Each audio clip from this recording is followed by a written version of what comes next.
Before we dive into today's episode, I have something truly special to share.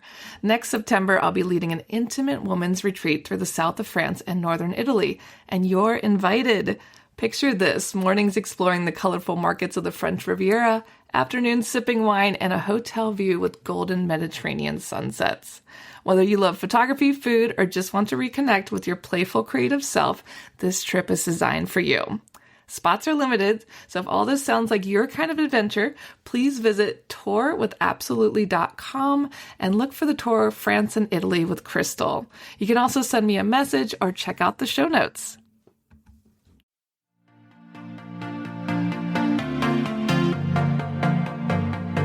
Hey guys, my name's Crystal Kenny, and I'm in love with creating. All things artistic and imagination involved. I'm an American girl who chased her creative dreams all the way to Paris, France, making a living using photography. This podcast takes you inside the stories of all the artsy folks I've met along the way and gives you that extra push to discover your creative gifts. The desire to create is deeply inside each and every one of us, and I give you the tools and inspiration to find a new way of living a more creative life. This is La Vie Creative, the podcast.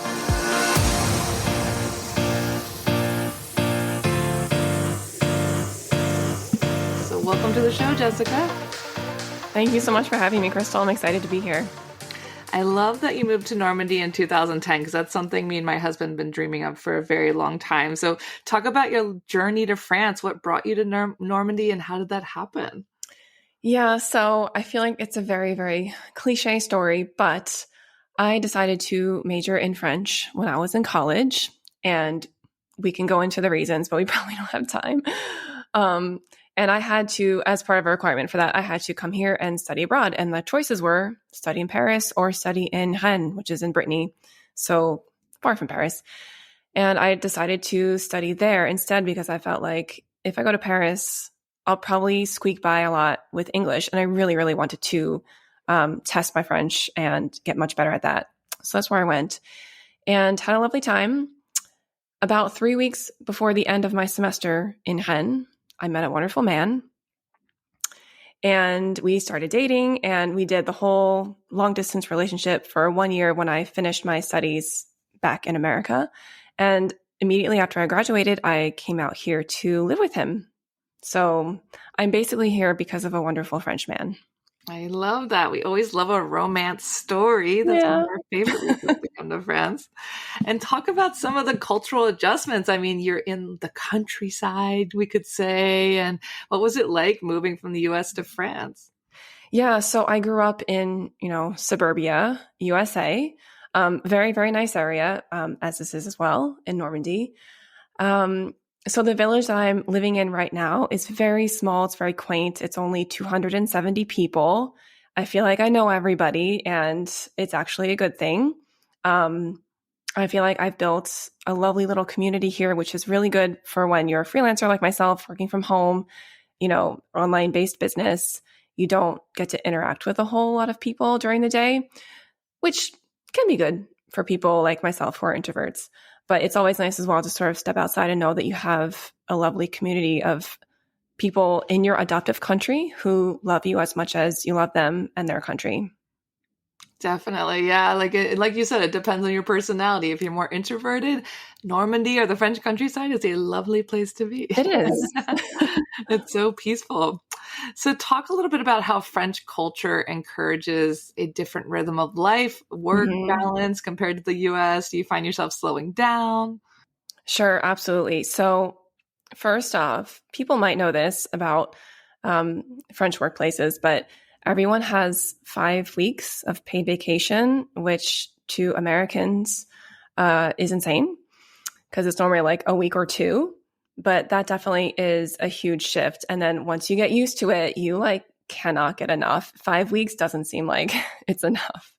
And not like the actual work week is much longer either to compensate. It's just that, like you said, the French have a very different perception of the work-life balance.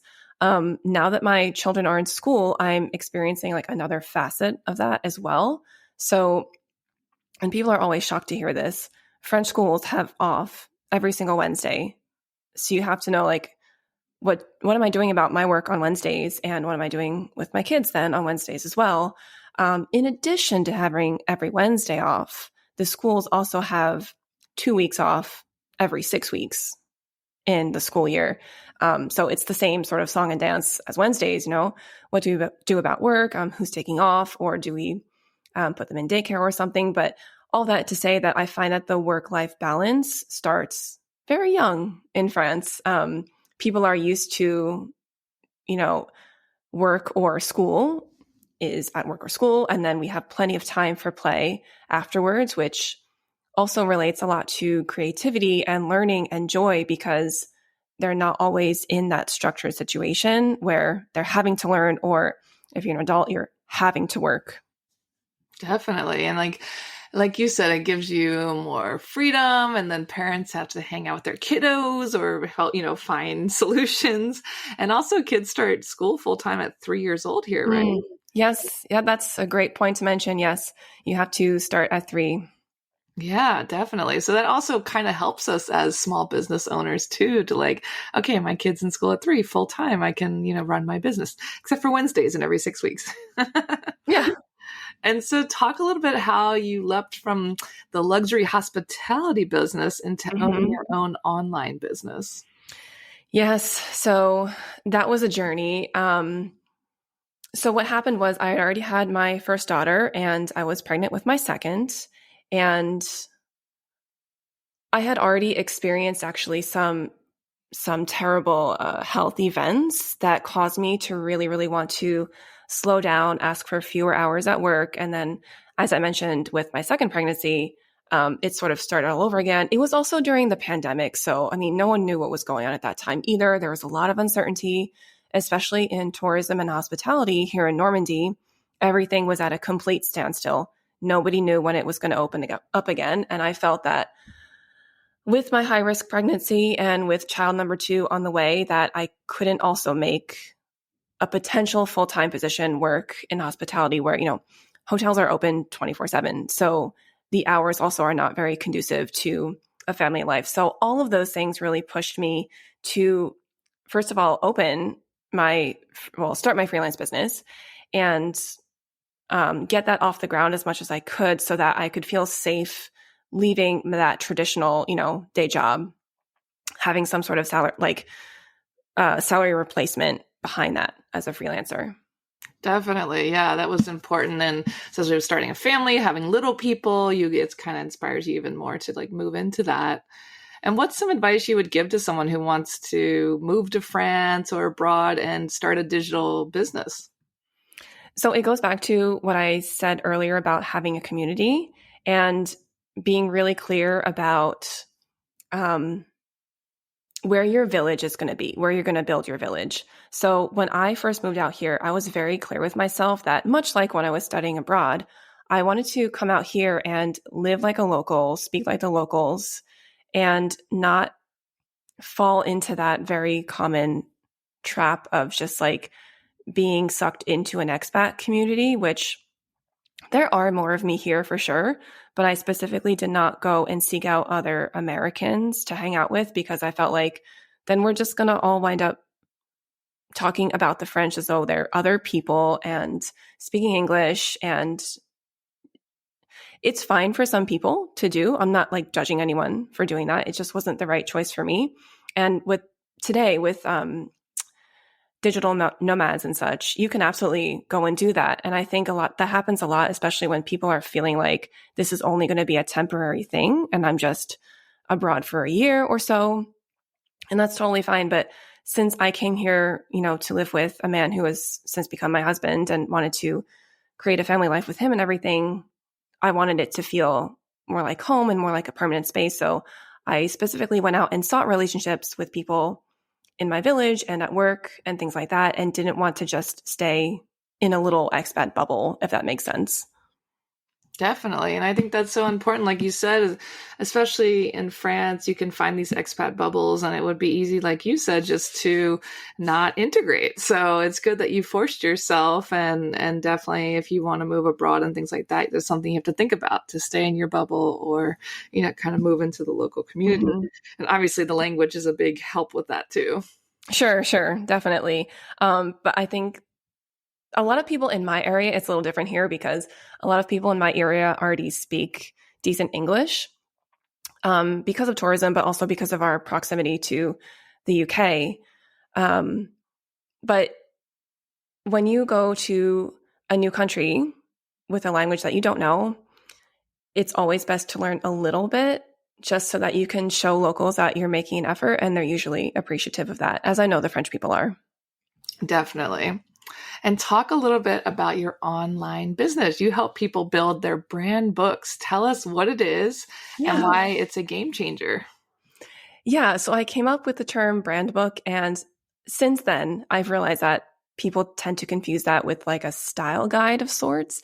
So that's not what I mean. I just needed to come up with a term for the type of book that I was already helping people on, because people would come to me for help developing their book, and they'd have a lot of it being based in, for example, like a memoir format, other people as a step-by-step process, and still others had developed their book according to like 3 or 4 themes that they had picked out in their work. And I just needed like an umbrella term to describe what they all are, because they're all being approached slightly differently, but their goal is the same, and that's to build that person's platform. Usually it's online, but not always. It could be like an in-person thing that they have. But what I love using brand books for is that, number one, it positions you as an authority off the bat, because there's this off-quoted stat out there that says of the people who say they're going to write a book one day, only 3% of those people ever actually like finish the book and bring it to market. So that tells us that there's still very few people who are willing to undertake this, because it is a huge project. But anyway, that's what immediately positions you as an authority, because you literally wrote the book on the topic, and not everyone in your field is going to do that. Number one. Number two, it helps you increase your visibility and generate leads, because I promise you, there is a whole untapped audience out there waiting for you if you're not catering to people who love to read and consume information via reading.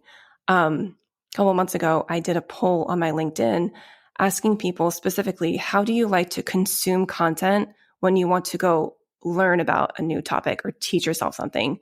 And over 60% of people said that they prefer to read as opposed to consume that content via audio or video format. So I know a lot of people say these days that audio and video convert better, which is understandable. But in terms of teaching people something new, I still believe that text and therefore books are best. So that's why, I mean, I always loved reading. I grew up reading. So in terms of like novels and things and stories, I love that as well. But the type of books that I'm working on now are sort of taking someone's business framework and packaging that into a long form piece of text. A brand book is what I call it. And then people can leverage that to, as I said, get more visible, position themselves as experts, generate new leads from their readership, and then funnel those leads into their high ticket offers. I love that. And I think that can work for so many of the creatives listening, because, for example, like painters or writers or, any type of creative, you would recommend this for them. They basically just take what they know, turn it into a book. And then, like you said, it can lead into selling other things like painting courses or things like that. Oh, absolutely. I know a number of people who have done it that way, like write the book first and flip that into a course. But books are very versatile as our courses. So if you already have a course that you've established, you can flip that into a book as well. It works for a lot of things. Podcasts. Seth Godin did that with his blog. He had a very popular blog, and he just took he went into his analytics and he looked at the most popular blog posts, and he literally just repackaged them into a book form. And that became his brand book called This Is Marketing. So smart. I love this idea. So talk a little bit about how this is different from traditional content marketing. Sure. So I think what I meant when I said that to you before we started recording was that traditionally, I think our online content marketing is very much social media driven. So it's always really quick bursts, short form. There's a character limit a lot of the times. I mean, even you see that in different formats like TikTok videos and such. But I promise you that there is a portion of your audience who are exhausted by the short form content. So they're looking for something that they can really sink their teeth into and get into flow with for a long time. So this is why I love the long form content of brand books. And the other piece to that is that a lot of people approach content from a bottom up approach, I guess I could say. And they sort of think, well, I've been told to niche down into this topic or genre, so I need to speak about this on social media because I'm also supposed to create content, for this algorithm. And they sort of just pick an idea, they write up a post on it, and they publish that and sort of hope that's going to stick, like throwing spaghetti against the wall. But what I love about a brand book is that you do the work up front. It's all structured and organized. There's a flow to it. And then once you have that in place, you can repurpose that endlessly. It becomes so much easier to know what you're going to post on social media every week or send to your subscribers via email, because you can just pick out little micro pieces of content from the brand book that you have already written. And you don't have to sit there constantly coming up with new content to just feel like you are, in production mode all the time. Yeah, definitely. I think we're all feeling a little burnt out doing our jobs and having to market our jobs. And it's like, we just want to, do our jobs and not constantly have to come up with new content all the time. Mm-hmm. And talk a little bit about some different perspectives on branding for businesses. Like, what are some different ways to approach that? Oh, that's a good question. A lot of branding it's a tough term to use, I think, because it means so many different things to different people. We were connected by someone who also offers branding, and she does a lot of, website design and logos, and people tend to think about, brand colors and brand feelings and things like that. All those things are valid. And you can do that for your brand if you feel that it's helpful. Again, how I approach it is packaging your IP, which is ever more important these days, into the humble book. And it's accessible for everyone in terms of the price point and in terms of even how it's offered, the different formats. Again, if you are into branding in terms of different logos and fonts and colors, all that can be incorporated into your brand book as well. In perhaps a larger sense, I think branding is what feels in alignment with you and your business values. If you haven't sat down and decided what are my core values in my business, start there. Don't do branding first. Definitely. Yeah, that's a good recommendation. Like, something you can do right now today is sit down and think about your core values. Absolutely. And how many should people be looking for, like when they're writing their core values? What exactly should they be looking for when they sit down and do that?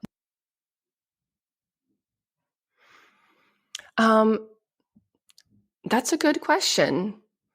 Something that I'm deeply committed to is DEI, for example. So part of my core values on my website talks about that.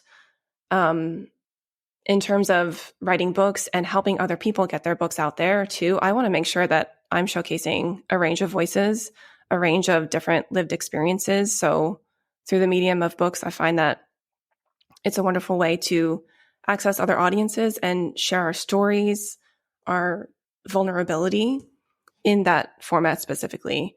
Once again, because of the versatility of a book and the different formats that you can have, a lot of people consume information as well through audio, not always to learn stuff, but just to connect with the author, feel that empathy. So audiobooks are also a wonderful way to do that. Definitely. I love these ideas. And when it comes to writing this book, after it's finished, do you recommend that people just self-publish, use Amazon? Yeah, so I tend to work with people who are going to self-publish. Traditional publishing is a wonderful ideal for many, but it is harder and harder these days to get a book deal. So what I've been hearing from professionals is traditional book publishers are already looking for an established audience of around 50K to 100K, which is totally out of reach for many of us who are chomping at the bit, like ready to write our books. So I tend to work with people who are self-publishing. And yes, that is very often on Amazon. It's also best to sell direct. If you have a landing page, if you have your own website, I highly recommend you set that up. And there's another popular distributor as well called Ingram Spark that you can use. Lovely. And how easy is it to self-publish now? I know a lot of people are still scared of the idea, but it's quite simple these days. It really is. So self-publishing, it's funny, I just did an interview with a book designer about this.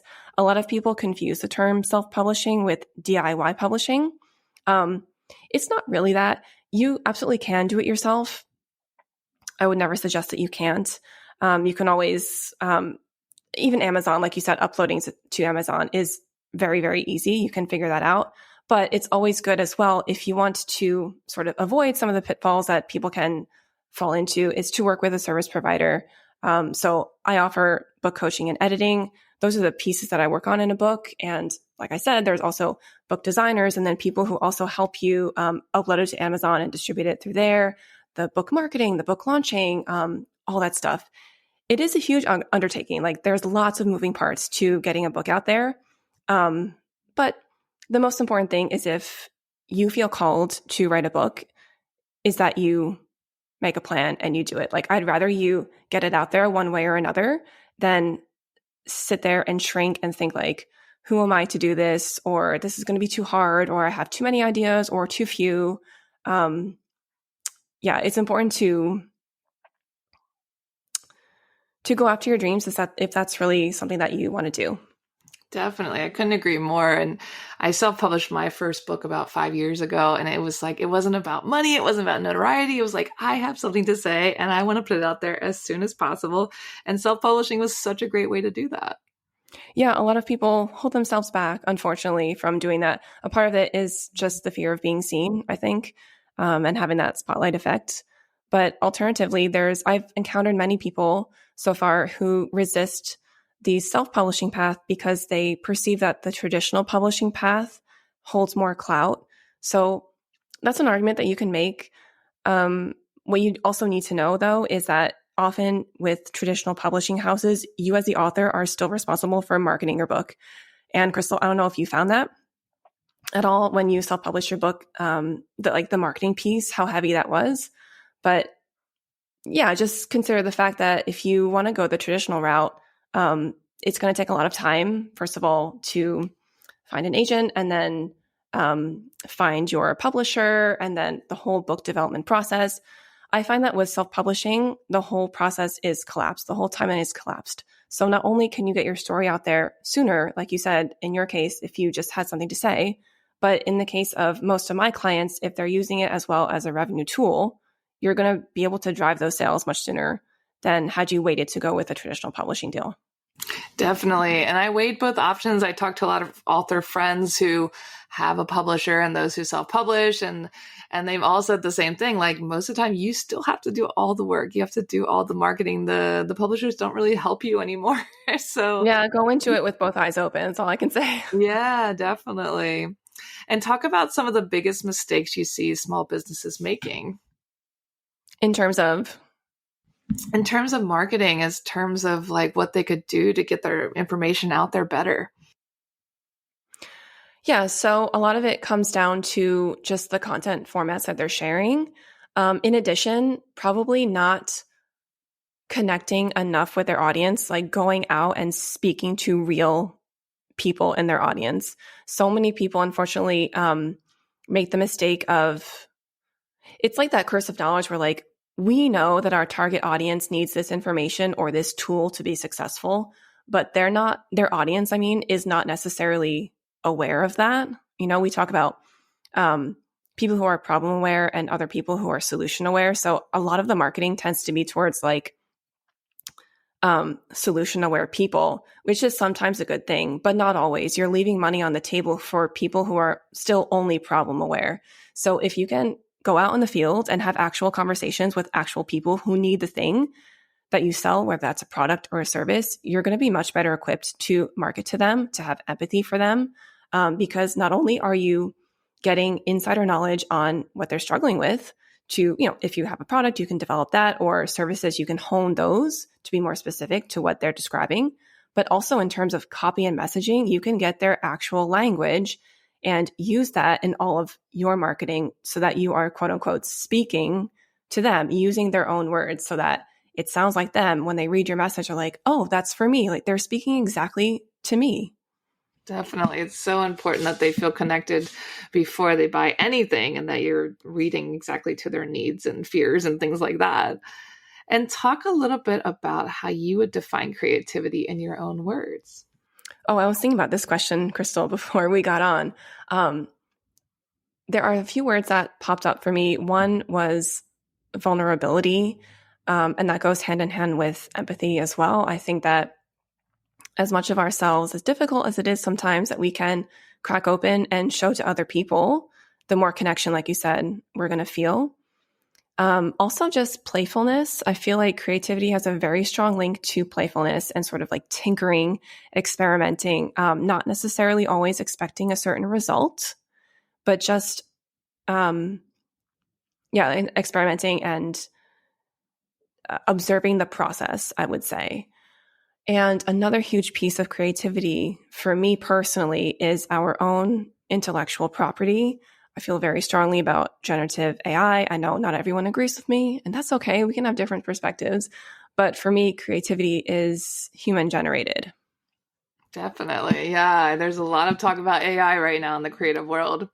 And talk about some of the resources that have helped you the most on your business and creative journey. Well, number one would be books. Not going to lie. I have like tripled my bookshelves with books that have been recommended to me. I swear I cannot go online and have just a coffee chat with someone one-on-one or go into one of my paid or free communities that I'm a part of and not have someone recommend a book, not even necessarily specifically to me, but just in general, like on whatever topic is being, talked about. Oh, I read a great book on this. It's called such and such, and you should go read it. And I feel like I always do. My list of books to buy and read is getting ever longer by the day. But in terms of tools, since I am an online business, of course, there's many apps that have helped along the way. And a lot of people hold themselves back from that as well. And online business is this huge insurmountable mountain for them because of all the tech that you have to learn. But I promise you can do it. If I can teach myself, you can. So I've had to learn things like ConvertKit, now Kit, Thrivecart, Lead Pages, WordPress. Now I'm learning Webflow. Like there's another tool, another app to learn every day. And it's very interesting.